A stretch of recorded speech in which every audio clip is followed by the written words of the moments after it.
the range of motion of the joints. Now, we're going to look at how the size and proportion of the bones determines how safely and how effectively we can do a yoga pose. So the first test we're going to do is looking at how long, if I bring my femur up and allow my scapula to raise up, how long, how high above my head can I get this to go? Can I get this to go? So, in a real person, it looks like this. This is just using my humerus. I get my elbow that high. If I shove it up, I'm using my scapula elevation, so my clavicle as well is going up. So this is just abduction. I keep this depressed, I'm here. Now, if I allow my scapula and my clavicle to elevate, I can get to here. So how high this goes is a combination of how long's my humerus and how much movement and length to the clavicle. Once I push up as high as I can, if I can only get to here, then when I get into a headstand or a forearm balance, I can't push into the floor enough to lift my head straight off the ground. Now, it may be that due to the shape of the neck, we've seen how it's different, how easily some people can do this and others can't, that it's no big deal to keep the neck compressed. That even though they can't get good extension here, they can so move their neck and have such facility that it's not dangerous or injurious to them.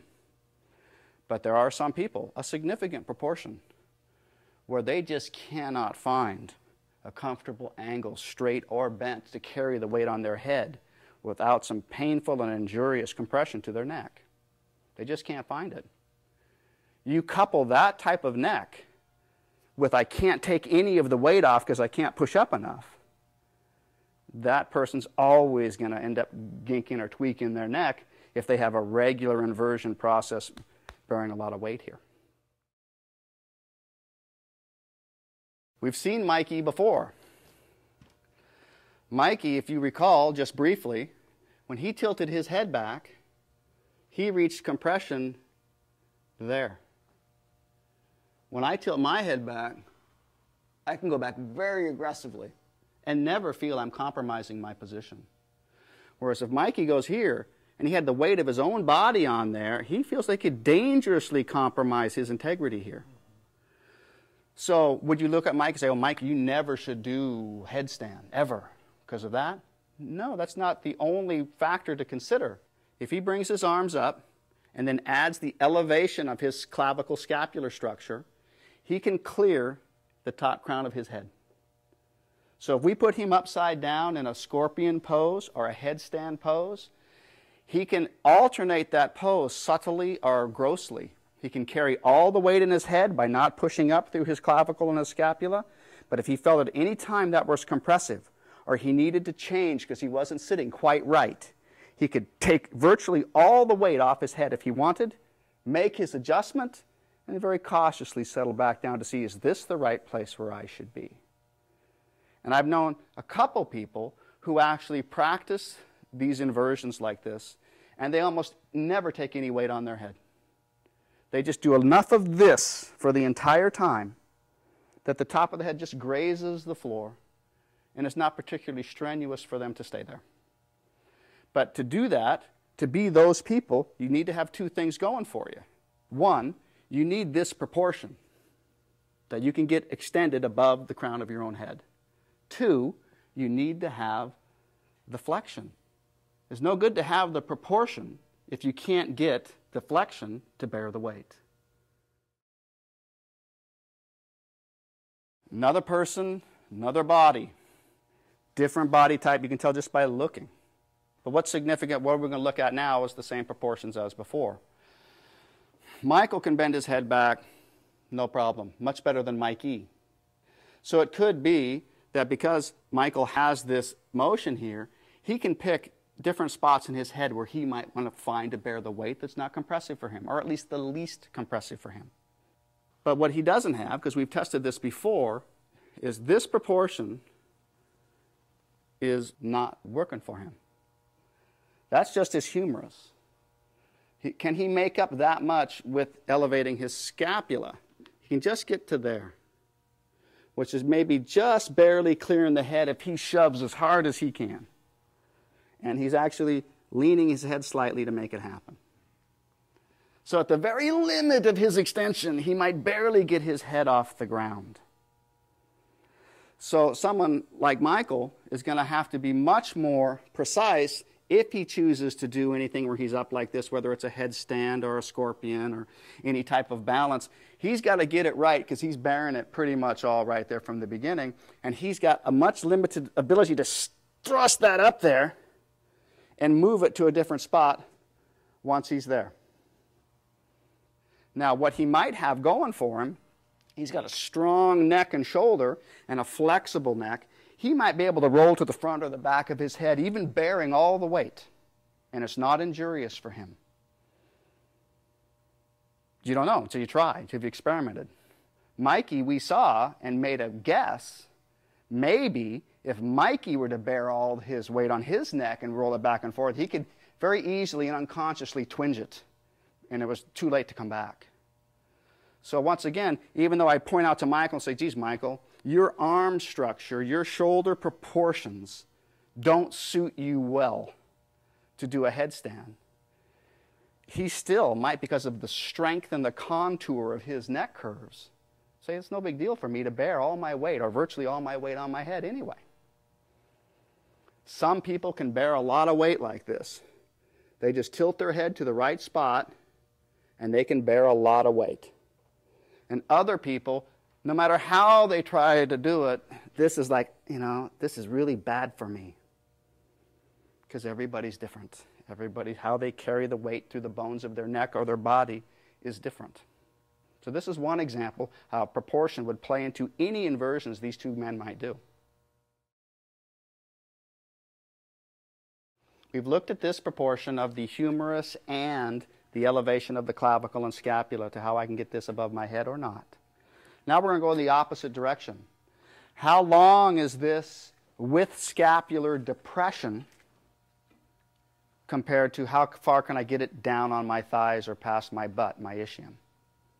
How easily can I get my body weight taken into my hands before my butt comes off the ground? If I ask Alex to kneel down Japanese style, seiza position or virasana this way, and I ask him to extend his arms like this and to depress the scapular clavicle structure the best that he can, this can't go down anymore because of compression. This is as long as it is. That's how long it is. And he flexes his hand to give you a measure of like he is 6 inches probably minimum off the floor with complete extension downwards and complete depression of his scapula to try to get him there. So for Alex to get his palms, hands, whether it was palms flat or even without his palms completely flat, for Alex to get any part of his hand to the ground to bear his weight, he's got to round his spine this much. That might, let's say that takes 80% of the rounding ability he has before compression of his rib cage keeps him from doing any more. He's got to now have tremendous more strength to squeeze out that last 20% to try to lean forward enough and get his knees off the ground and press. I can't get my feet off the ground. And if you touch his stomach, he's a strong boy. It ain't because he's not strong enough. Okay? He can do push-ups all day. He can do crunches and leg raises all day. It's not a question of his strength. It's a question of, I've used my strength and taken all the slack out of my body that I can just to get here. Now I got to squeeze out that last little bit, press and lift, and it takes tremendous strength for him. His feet barely come off the ground sometimes. If we give him 2 blocks, we will add length to his arm.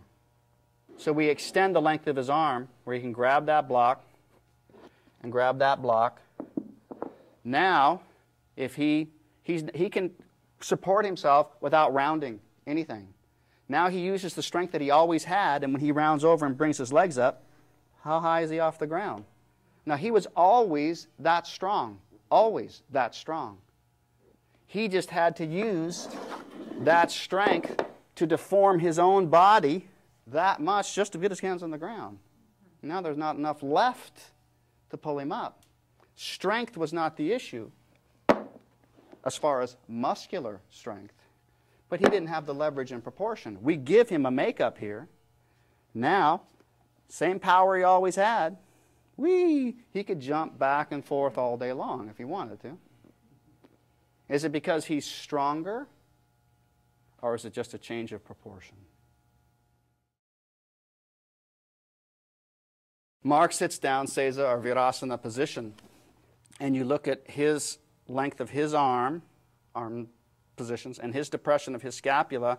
He's bearing his weight with nearly a perpendicular spine. If we let him lift the heel of his hand, his spine is straight. He's just not quite there yet. He's just this much off the ground in the back of his hand. So he has to use his abdominal muscles just slightly to get a firm plant on the ground.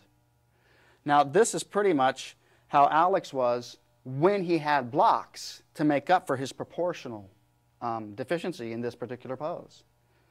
So now we're going to ask Mark, place his hands where it's most efficacious for him. He plants himself forward, lifts his legs up, and he looks just like Alex did without the use of the blocks. Is this because Mark is stronger muscularly? Well, this is not a test for that. They might have exactly the same strength here, here, and here. Same strength in the hip flexors. But Mark in this pose has a proportion that just serves him exquisitely well. It doesn't add anything to Mark to give him blocks. It's like, okay, well, I'll use them if you want me to, but I don't really see the point.